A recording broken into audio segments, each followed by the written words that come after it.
आज की वीडियो होने वाली बहुत धमाकेदार, क्योंकि हमने बना दिया एक रॉकेट लॉन्चर, या बंदूक भी कह सकते हो।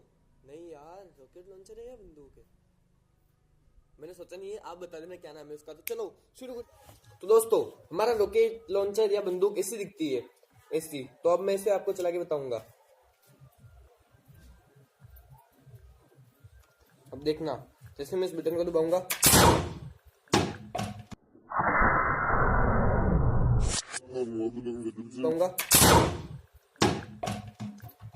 अगर आप जानना चाहते हैं ये बंदूक मैंने कैसे बनाई तो कमेंट करके बताएं।